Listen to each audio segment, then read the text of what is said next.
हर हर शिव शिव जय जय शङ्करा, जय जय शङ्करा, काञ्ची शङ्करा, चन्द्रशेखरा। हर हर शिव शिव जय जय शङ्करा, जय जय शङ्करा, काञ्ची शङ्करा, चन्द्रशेखरा। நிந்தை சரணடைந்தேன் சந்திரசேகரா, நீதானே என்றென்றும் ஆதிசங்கரா. உந்தனடி தோழுதேன் வேத மந்திரா, உலகம் பலம் பெறவே வந்த சந்திரா. மகா பெரியவா எங்கள் மகா பெரியவா, தெய்வத்தின் குரல் தந்த காஞ்சி மன்னவா. தெய்வமல்லவா நீ, தெய்வமல்லவா, தெய்வ குரல் தந்து மீண்டும் எம்மை காக்கவா நீ, எம்மை காக்கவா நீ, எம்மை காக்கவா.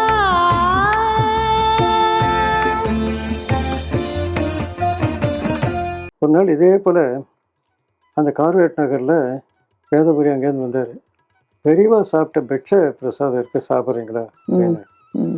இதை விட வேறு என்ன ஒன்று எனக்கு கிடைச்சது, அந்த பாகியம் சாப்பிட்டேன். என்ன சாப்பிடுவார் அவர்? அப்போ என்ன சாப்பிட்டுருந்தாருன்னா, நெல் பொரி, தயிர், அப்புறம் கண்டங்கத்திரி.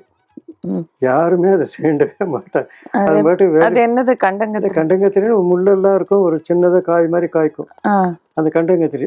வேதபுரி இதில் என்னென்ன இருக்கு அப்படின்னு அவர் தான் இதில் என்னென்ன இருக்குன்றதுலாம் சொன்னார். அது எடுத்து கொடுத்தா அதுவே முழுசாக சாப்பிட மாட்டா பெரியவா. அதை கொஞ்சம் போதும் எடுத்து விட்டு மேதி வச்சுருவார். அதுவும் கொஞ்ச நாள் கழிச்சு அதையும் நிறுத்திட்டு கேரளாவிலேருந்து வாழைக்காய் வர வச்சு அந்த வாழைக்காயை உலர்த்தி அதை மாவாக்கி அந்த மாவை சாப்பிட்டுருந்தாருன்னு கேள்விப்பட்டேன். காமக்கோட்டி பிரதீபம் அப்படின்ற பேரில் ஒரு மந்த்லி மேகசைன் வந்திருந்தது. அது பாலசுப்ரமணிய ஐயர்னு சொல்லிட்டு ஒரு நடத்தினார்.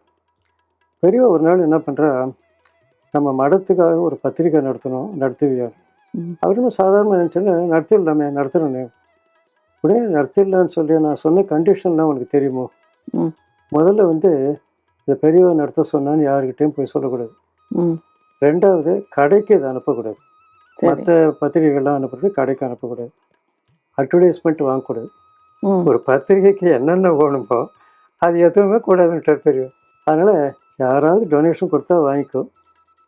பூரா சப்ஸ்கிரைபர்ஸ் அவளை நம்பி நம்ம மடத்துக்காக ஒரு பத்திரிகை நடத்தணும். அந்த மாதிரி பத்திரிகை நடத்தினார் அவர். கீழம்பியில் ஒரு வாட்டி போய் பெரியவாளை தரிசனம் பண்ணுறேன். பெரியவா, நான் மகேந்திரவாடி அப்படின்னு சொல்லச்சு, நீ பத்தங்கி தானடா அப்படின்றாரு. நீ பத்தங்கின்றாரு. பத்தங்கினா என்ன பெரியவா அப்படின்னு. சரி, நான் சாமவேதம் தானே. ஆமாம், சாமவேதம். அப்புறம் போயிட்டு நான் நிறைய பேரை கேட்குறேன், உங்கள் பேருக்கு சொல்ல தெரியல.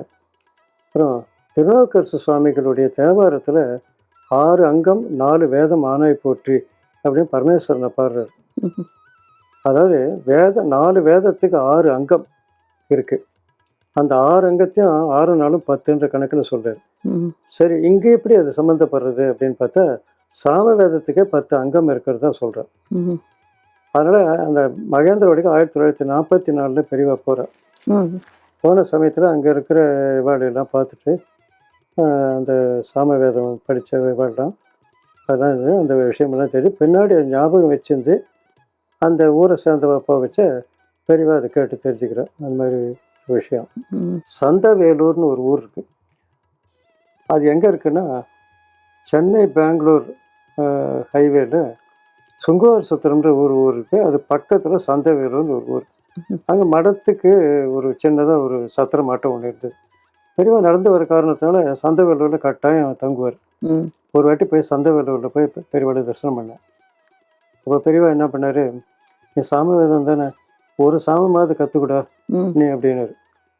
சரி, அப்போது கற்றுக்கோன்னு எப்போ அவர் சொல்கிறாரோ, அவர் வந்து குரு மட்டும் இல்லை, அவர் வந்து நமக்கு வந்து ஒரு நேரடியாக ஒரு இதுவாகவும் வழிகாட்டியாகவும் இருக்கார் அப்படின்றத நான் தெரிஞ்சுட்டேன்.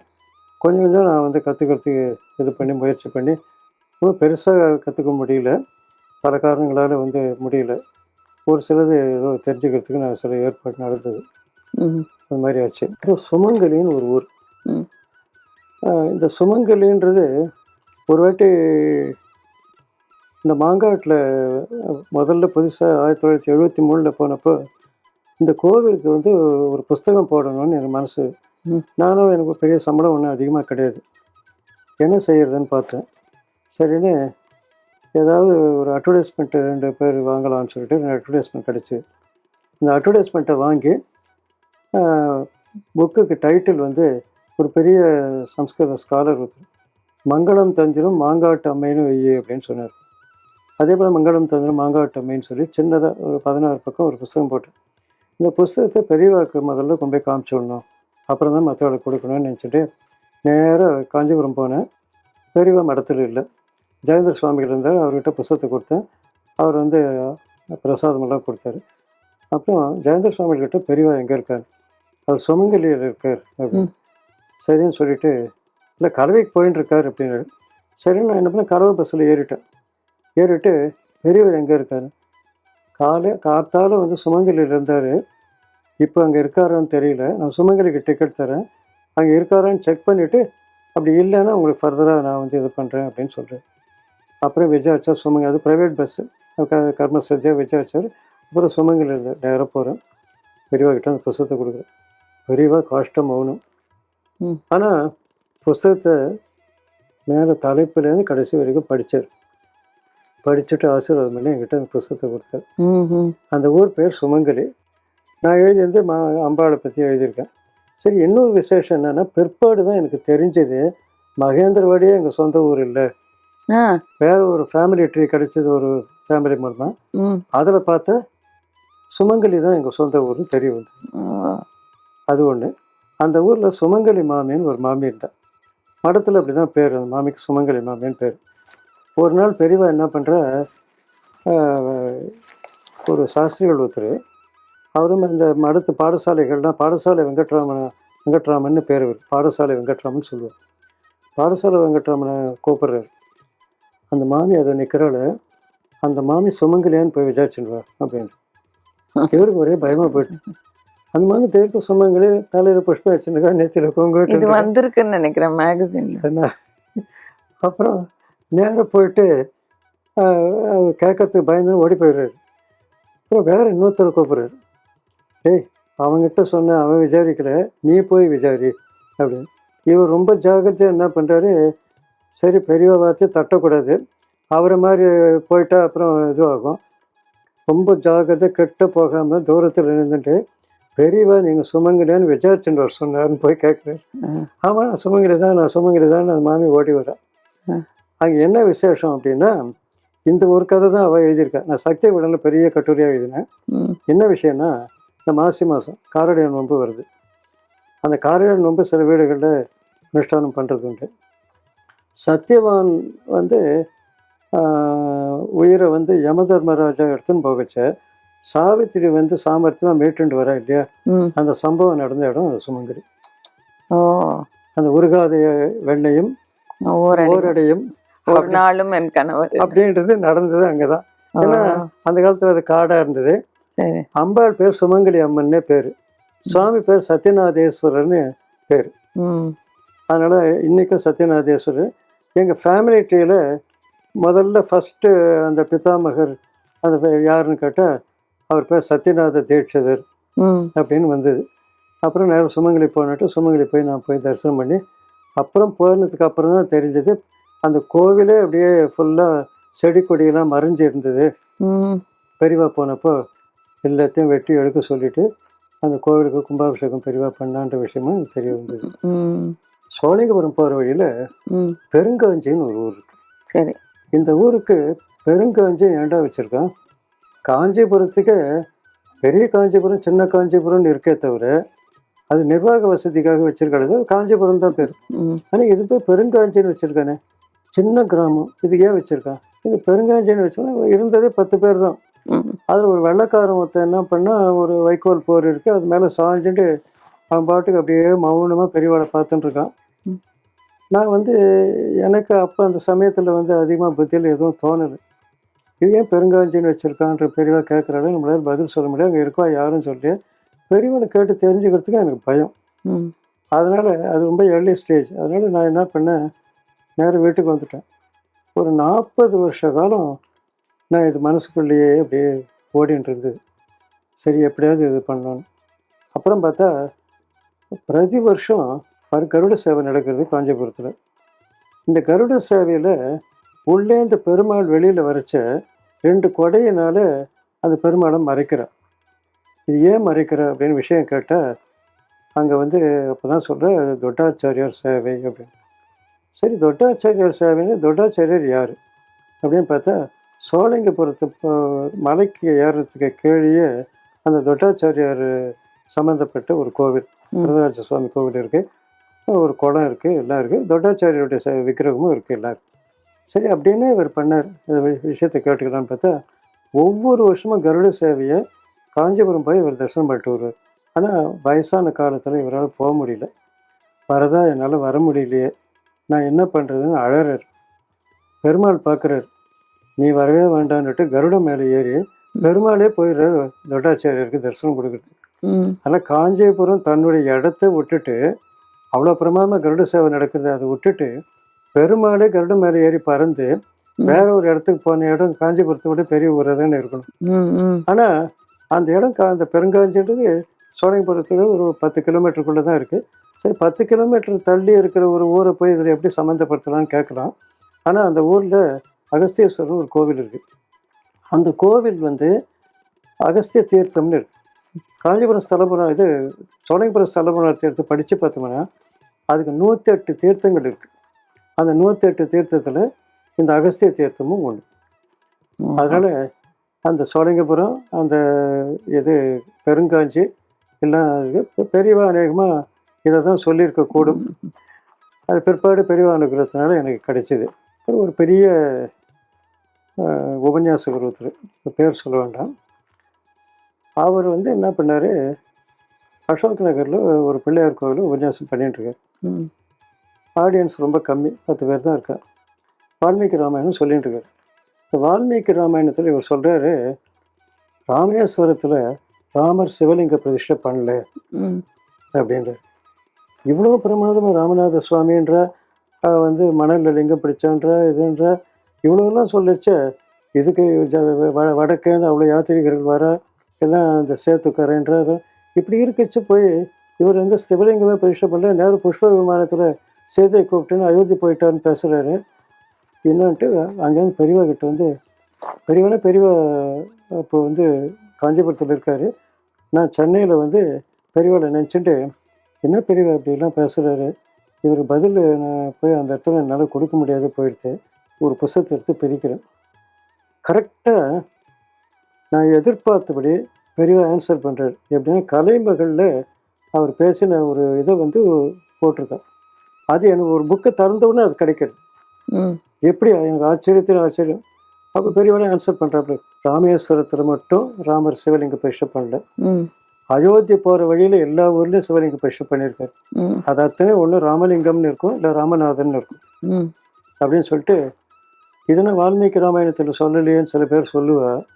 எல்லா ஸ்லோகமும் நமக்கு கிடைக்கல. சில ஸ்லோகங்கள் தேவலோகத்திலேயே இருக்குது, நமக்கு கிடைக்கல. கிடைக்காதனால பொய்ன்னு சொல்ல முடியுமா? ராமேஸ்வரம் ஸ்தலபுராணத்தை எடுத்து படித்தா இதெல்லாம் தெரியும் அப்படின்னு சொல்லி பதில் கொடுக்குறாரு. ஒரு நாள் இந்த தமிழ் வளர்ச்சி கழகம்னு எக்மோரில் இருக்குது. அது வந்து இந்த கல்வெட்டை பற்றியும் ஆராய்ச்சி பண்ணுற அந்த டிபார்ட்மெண்ட்டும் அங்கே இருக்குது. நான் என்ன பண்ணேன், ஏதோ ஒரு கோவில் விஷயமா கல்வெட்டு விஷயமா அது எந்த ராஜா கட்டினான்னு தெரியணுன்றதுக்காக போனேன். போனால் வாசலில் சேல்ஸ் டிபார்ட்மெண்ட்டில் சில புக்ஸ் எல்லாம் இருந்தது. ஒரு 4-5 புஸ்தகத்தை வாங்கிட்டேன். வீட்டுக்கு வரேன். வீட்டுக்கு வந்துட்டு புஸ்தகத்தில் ஏன் நம்ம வாங்கினோம், இது ரீசேல் கூட பண்ண முடியாது, இதில் ஒன்றும் அதிகமாக அட்ராக்ஷன் ஒன்றும் இல்லை, இது வெறும் கல்வெட்டு தானே இருக்குது, நமக்கே இது வந்து எவ்வளோ தூரம் இது யூஸ் ஆகும் தெரியலையே அப்படின்னு நினச்சிட்டே இருந்துச்சு. டக்குன்னு புக்கை பிரிக்கிறேன். பிரித்தா எங்கள் அப்பா ரைஸ் மில் வச்சுருந்தார் வாலாஜாப்பேட்டை பக்கத்தில் ஒரு ஊரில். அது எங்கே இருக்குன்னா அந்த தன்வந்திரி கோவில் வாலாஜாப்பேட்டையில் இருக்குது, ரொம்ப ஃபேமஸ் அது. அதுலேருந்து 3 கிலோமீட்டரில் அந்த ஊர் இருக்குது. ஊர் பேர் ஒழுகூர்னு பேர். இன்னும் ஒழுகூர்னு இருக்குது அப்படின்னு பார்த்தா கல்வெட்டில் அதுக்கு வந்து ஒழுகை ஊர்ன்றோம், ஒழுக்கமாக இருந்தவர்கள்லாம் இருந்த ஊரும் அது அங்கே. அப்புறம் சரி, இந்த கோவிலுக்கும் இந்த இதுக்கும் என்ன சம்மந்தம் அப்படின்னு பார்த்தா அங்கே வந்து ஒரு பிள்ளையார் இருக்கார், அவர் பேர் மாக்கம் பிள்ளையார் இருக்கார். அப்புறம் அந்த சின்ன பையனாக இருக்குச்சு, நான் அந்த ஊரில் இருக்கவங்களையும் கேட்குறேன், மாக்கம் பிள்ளையார்னு இருக்கு, எப்படி இந்த மாக்கம் பிள்ளையார்னு வந்தது? இந்த மாக்கராஜான்னு ஒருத்தர் இருந்தாங்க. எனக்கு ஒரு எதிர்ச்சி, மாக்கராஜனா சோழாஸ், பாண்டியாஸு, விஜயநகர சம்ஸ்தானம் எல்லாத்தையும் நான் வந்து பார்த்தா அந்த மாதிரி ஒரு ராஜாவே கிடையாது. எனக்கு ரொம்ப நாள் வரைக்கும் ஆன்சர் கிடைக்கல. இந்த புஸ்தகம் வாங்கினது தண்டோன்னு நினச்சேன். பிரித்தா ராமாபுரத்துக்கு பக்கத்தில் எம்ஜிஆர் வீட்டுக்கு எதிர்க்க போன ராமாபுரம், அங்கே அந்த இடத்துல வந்து அகஸ்தீஸ்வரர்னு ஒரு கோவில், கொடப்பாக்கம்னு இருக்குது அகஸ்தீஸ்வரர்.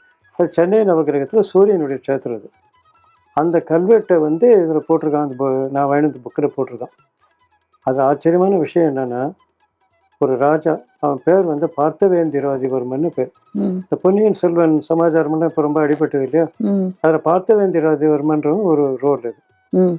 அவன் வந்து ராஜராஜ சோழனுக்கு வந்து இது பண்ணுறான், சின்ன பையனாக இருக்குச்சு.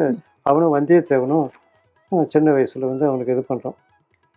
அவன் யார் அப்படின்னா பல்லவர்களுடைய வம்சத்தில் வந்தவனாக இருக்கலாம் அப்படின்னு சொல்லிட்டு ஹிஸ்டாரியன்ஸுக்கு இன்னும் கரெக்டாக தெரியல, இருக்கலாம்னு சொல்லிட்டு சொல்கிறான். இந்த பார்த்தவேந்திராதிவர்மன் என்ன செய்கிறான், பல்லவ ஃபேமிலி கம்ப்ளீட்டாக போயிடுறது, அவன் வேலை கிடையாது. அவன் வந்து ராஜராஜனுடைய அப்பா 2ஆம் பராந்தகன்னு பேர், அவங்ககிட்ட போகிறான். போயிட்டு எனக்கு வந்து ஏதாவது வேலை கொடுங்க அப்படின்னு. உனக்கு என்னடா தெரியும், நான் சண்டை போடுவேன் அப்படி. சரி, பாண்டியன் தான் தகராறு பண்ணுறான், அவனை போயிட்டு அவனுடைய தலையை வெட்டி கொண்டான். இவன் நேரம் மதுரைக்கு போகிறான், அவனோட தலையை வெட்டி கொண்டு வந்துடுறான். வீரபாண்டியன் தலையை கொய்து பரகேசரிவர்மன் அவனுக்கு ஒரு பட்டத்தை கொடுக்குறான். நெல்லூர் வரைக்கும் என்னுடைய தேசம் இருக்குது, நீ ஒரு காரியம் பண்ணி இது பூராத்தையும் நீ வந்து தொண்டை மண்டலத்தை நீ ஆண்டுக்கும் அப்படின்றான். காஞ்சிபுரத்தை கேபிட்டலை வச்சு ஆண்டுக்கிறான். இவன் சோழா ஸ்டைல்லே நிறைய கோவில்கள்லாம் ரெனோவேட் பண்ணுறான். அப்படி ரெனோவேட் பண்ணதில் இந்த ஒழுகுன்ற ஊரும் ஒன்று. அங்கே என்ன ஆகுது, ஏன் மாக்கராஜன் அப்படின்னா அவன் பேர் விஜய மகாராஜன். பார்த்தவேந்திராதிவர்மன் ஒரு பேர் இருக்குது, விஜய மகாராஜன் ஒரு பேர் இருக்குது அவனுக்கு. அது இந்த கல்வெட்டில் எனக்கு கிடைக்குது. விஜய மகாராஜன்னா மகாராஜபுரம்னு அதுக்கு ஒரு பேர் இருந்திருக்கு, அது மாக்கராஜபுரம் ஆகி அவன் வர்ஷிப் பண்ண அந்த பிள்ளையாருக்கு மாக்கம் பிள்ளையார்னு. எப்படிதான் இந்த மெமரி வச்சுருக்கேன் இந்த வயசுல, கிரேட் தான், பெரியவாளோட அனுகிரகம் தான். அவர் தான். ஒரு அம்மா வரா, அம்மாக்கு ஏகப்பட்ட கஷ்டம். நேராக பெரியவா கிட்ட வந்து, பெரியவா ஏகாந்தமாக தான் உட்காந்துருக்காரு, வேறு யாரும் இல்லை, நான் பார்க்குறேன் என்ன நடக்குதுன்னு பார்க்குறேன். எங்கள் புக்காத்தில் எல்லாத்தையும் பிடிங்கின்னு விட்ட, எதுவுமே இல்லை, ஒரே கஷ்டம், இருக்கிறத வச்சு சௌகரியமாக இரு அப்படின்ற பெரியவா. ஒன்றுமே இல்லை பெரியவா, கஷ்டம்தான் அப்படின்னு. சரி, அந்த கஷ்டத்தையே ராமருக்கு அர்ப்பணம் பண்ணிட்டு அப்படின்றாரு. அதனால் கஷ்டத்தையே பகவானுக்கு அர்ப்பணம் பண்ணு அப்படின்ற நிலைமைக்கு பெரியவா சொல்கிறாருன்னா அது ஆச்சரியமாக இருந்தது. அன்றைக்கி ஒரு இது பார்த்தேன். அப்புறம் பாலக்காடு பக்கத்தில் நூரணின்னு ஒரு ஊர் இருக்குது. அந்த நூரணியில் என்ன ஆச்சு, ஒரு வாட்டி பரமேஸ்வரனுக்கு எதிர்ப்பாக சில ஸ்லோகங்கள்லாம் எழுதி வீர வைஷ்ணவர் அவன் என்ன பண்ணுறா, சத தூஷணி அப்படின்ற பேரில் இது பண்ணுற. சதம்னா 100 ஸ்லோகம், சத தூஷணி அப்படின்னு. பெரியவா கிட்ட வந்து இந்த மாதிரி வந்து நூரணியில் வீர வைஷ்ணவர்கள்லாம் சேர்ந்து நம்ம பரமேஸ்வரனை திட்டி ஸ்லோகம் பண்ணியிருக்காரு. சரி, என்னடா பண்ண சொல்கிற இப்போ அப்படின்னு. இல்லை, இதுக்கு என்ன பண்ணுறது பெரியவா, நம்ம அதுக்காக திட்ட முடியுமாடா. சரி, ஒரு காரியம் பண்ணு, அந்த பேர் என்ன, 100 அணி சதபூஷணம் அப்படின்ற பேரில் பரமேஸ்வரனை பாராட்டி 100 ஸ்லோகம் பண்ணுங்க அப்படின்னு பெரியவா சொல்கிறார். இந்த விஷயம் நடக்கிறது. சின்ன கிராமம், நாகலாபுரம் பக்கத்தில், ஆந்திராவில். அதுக்கு வந்து இப்போ எந்த விதமான வசதி, போக்குவரத்து வசதி, ஆட்டோவோ மற்ற பஸ்ஸோ எதுவுமே கிடையாது. ஒரு கட்ட வண்டியில் பெரியவா அங்கே தங்கியிருக்காருன்னு சொல்லிட்டு நானும் என்னுடைய ஃப்ரெண்டு ஒருத்தர் சுந்தரமூர்த்தின்னு சொன்னேன், அவரும் போகிறோம். பின்னாடி ஒருத்தர் ஓடி வர்றார். அப்புறம் அவர் வண்டியை நிறுத்திட்டு எங்கே என்ன வேணும்னு பெரியவா அங்கே எங்கேயோ இருக்காடாமே, நாங்கள் அங்கே தான் போகிறோம், வண்டியில் ஒன்றா ஏறிக்குங்க. சரி, வண்டியில் ஏறிக்கிறார். ஏறிட்டு ஒரு சுகவாசி போல் இருக்கு, எங்கே போய் தண்ணியில் படுத்துட்டு தூங்கிட்டு இருக்காரு. நான் என்ன செய்கிறேன், நானும் சுந்தரமூர்த்தியும் போய் பெரியவா தங்கியிருக்கிற இடத்துக்கு வாசலில் அங்கே போய் அங்கே ஒரு பெஞ்சு போட்டிருக்க சின்ன எலிமெண்ட்ரி ஸ்கூலு, அங்கே படுத்துனுட்டோம். வெடியற் காத்தால 4 மணி இருக்கும். எழுந்து பக்கத்தில் ஒரு ஓடை போகிறது, போய் ஸ்நானத்தை பண்ணிட்டு ரெடியாக காத்துட்டுருக்கோம். பெரியவா யாராவது இருக்காளா பாருன்னு. ஸ்ரீகண்டம் வந்து வெளியிருப்பது, உங்கள் 2 பேரும் பெரியவா கூப்பிட்றார். உள்ளே போகிறோம். போன உடனே இன்றைக்கி என்னடா விசேஷம் அப்படின்னு பெரியவா கேட்குறேன். பெரியவா, கிழக்கு பாகிஸ்தானுக்கு நம்முடைய ஆர்மியை வந்து இந்திரா காந்தி அமைச்சிருக்கா அப்படின்னு. இதை பற்றி என்னடா நீ நினைக்கிற அப்படின்னு. பெரியவா, அது வேறு கண்ட்ரி பெரியவா, வெள்ளக்காரன் பிரித்து கொடுத்துட்டு போயிட்டான். அவன் கிழக்கு பாகிஸ்தான் மேற்கு பாகிஸ்தான், அதில் போய் நம்ம தலையிடலாமா அப்படின்னு. ஏய், அங்கே வந்து புல்டோசர் வச்சு நம்ம கோவில்லாம் வச்சுட்டோம்டா. அவள்லாம் பெங்காலி தான்டா பேசுகிறா. நம்ம இந்து மதத்துக்கு வந்து அங்கே வந்து பெரிய ஒரு நிறைய பேர் 1 லட்சம் பேர் செத்து போயிட்டான்டா. அதனால் இந்திரா காந்திக்கு பண்ணது கரெக்டு. இது வந்து நீ தப்புன்னு சொல்றியே அப்படி. இல்லை, பெரியவா சொன்னால் அது கரெக்டு தான், நான் வந்து அதை மனப்பூர்வமாக ஏற்றுக்கிறேன் அப்படின்ட்டு.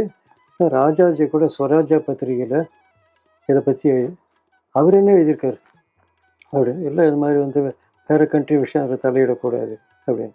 அவருக்கு என்னென்னா 1967 இந்த ராஜாஜி தான் வந்து காங்கிரஸ் பேரில் இருக்கிற கோபத்தினால இவர் வந்து இந்த மாதிரி கொண்டு வந்து வேற ஒரு கட்சி வரும்படியாக பண்ணிட்டாரு அப்படின்றதுங்க பெரியவளுக்கு இருக்குது. அதனால் என்ன பண்ணார், அவன் சொன்னது கரெக்டுன்னு நினைக்கிறியா நீ அப்படி. திரும்பி சொல்கிற பெரியவா, நீங்கள் சொல்கிறது தான் ஃபைனல், ஆனால் அவர் எழுதியிருக்காருன்ற விஷயத்துக்காக தான் நான் சொன்னேன் நான் அப்படின்னு. அப்புறம் அப்போ தான் சமீபத்தில் 1 வாரம் முன்னாடி மகா பெரியவாளுடைய ஒரு உறவுக்காரர் அங்கே கைங்கரியம் பண்ணியிருந்தவர் ஒரு ஆக்சிடெண்ட்டில் செத்து போயிட்டார். அவர் பேர் மணின்னு பேர்.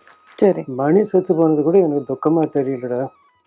ஆனால் 1 லட்சம் பேரை வந்து அந்த கிழக்கு பாகிஸ்தானில் கொண்டுட்டான் பாரு அப்படி. அப்போ தான் நினச்சேன், இவர் எவ்வளோ தூரம் வந்து தேசப்பற்று பெரியவாளுக்கு இருக்கு, மதப்பற்று, இந்து மதம் நம்ம மதம் அப்படின்ட்டு இருக்குன்றது நான் தெரிஞ்சுட்டேன்.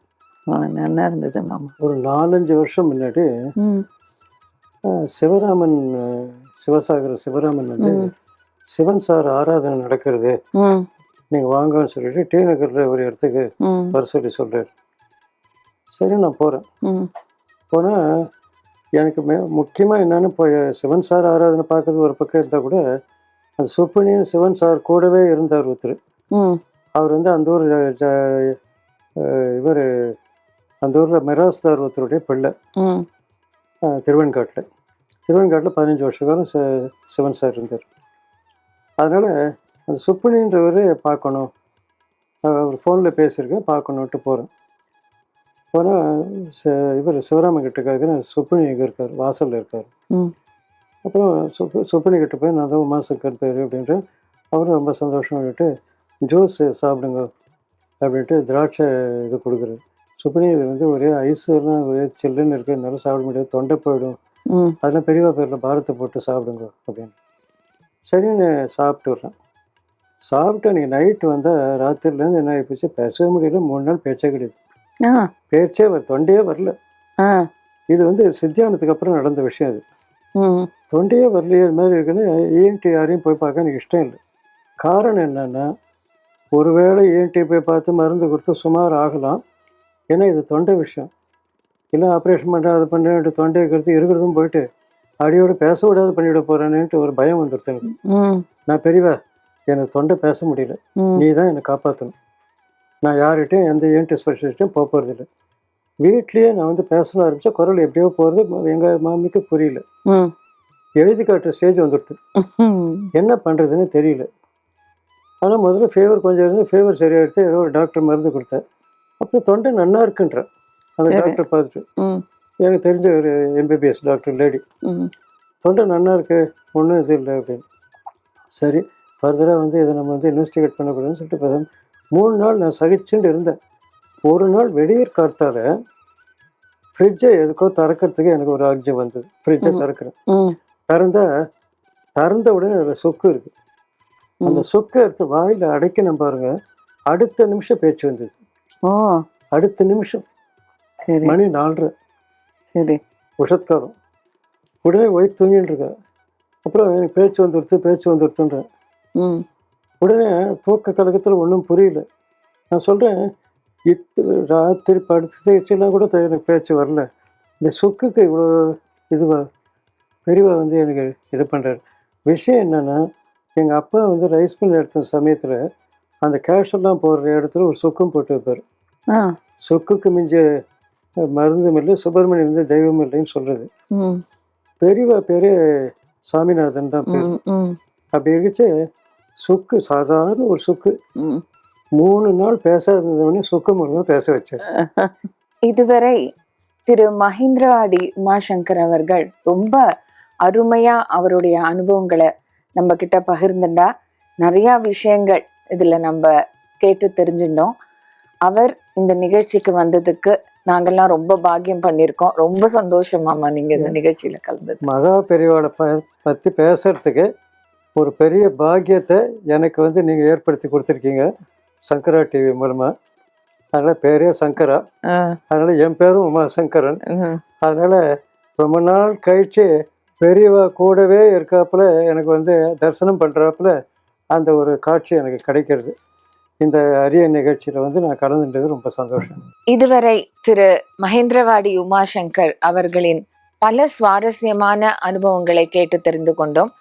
மீண்டும் அடுத்த வாரம் புதிய அனுபவங்களுடன் உங்களை சந்திக்கின்றேன். நன்றி, வணக்கம்.